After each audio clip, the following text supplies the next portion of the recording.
A reaction now from Arizona Republican Congressman Andy Biggs, by the way, a member of the House Judiciary Committee. I know this is just breaking, Congressman, but this federal judge saying he won't block these congressional subpoenas for financial records from the likes of Deutsche Bank and others. What do you think? Well, I'm troubled by that because, to be honest with you, I'm not understanding the legal ramification for that, or the legal rationale for that, quite frankly. And I think this is indicative of what we're going to continue to see, and it goes back to the lead story with President Trump and the Speaker and Minority Leader. He's tired of the investigations.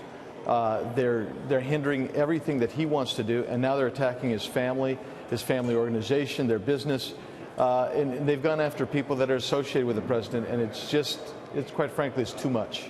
Had Nancy Pelosi not said after that meeting with Democrats that he's been covering up, that the president is engaged in a cover-up, do you think that meeting, that infrastructure meeting, would have lasted a little longer than 3 minutes?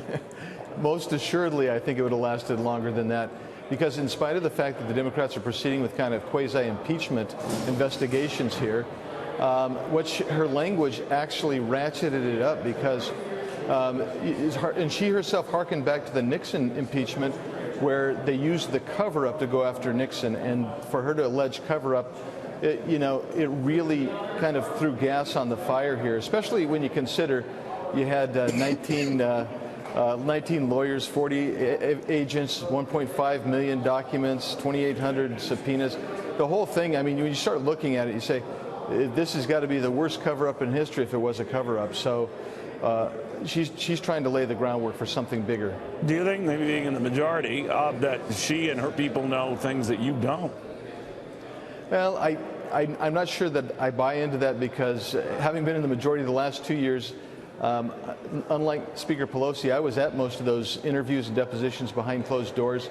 I had a lot of classified briefings. I've read Mueller report. I don't think she knows anything more than the phrase cover-up, and is trying to incite and mollify, quite frankly, her base and those in her caucus who want an impeachment hearing. What I get from this is it seems that both sides have weighed the calculus of not working with the other. The unfortunate thing about that is that it also means that you're not going to make progress on infrastructure, as if that was expected anyway. But it also means that by summertime, when we're up against a debt ceiling, we could be staring at a government shutdown, the progress of talks that even Mitch McConnell was heralding on dealing with the 2-year budget, or a better way to handle our government finances. That's off. I mean, this is scorched earth, isn't it? Well, it appears to be that way, but I'm hopeful that, even though there was some pretty heated rhetoric today, I'm hopeful that certainly that the budget issues can be resolved before September. It's not going to be resolved in the normal course of things, which is the budget process, but just to get CRs, debt ceiling issues, like you say, I think we're going to get those done in this body before September, in spite of the rhetoric. But you're right. I believe this has impeded everything from infrastructure to border security to you name it, healthcare reform issues that we have. And we've got a lot of issues that we aren't able to get to, even within the Judiciary Committee, because we're so focused on this stuff.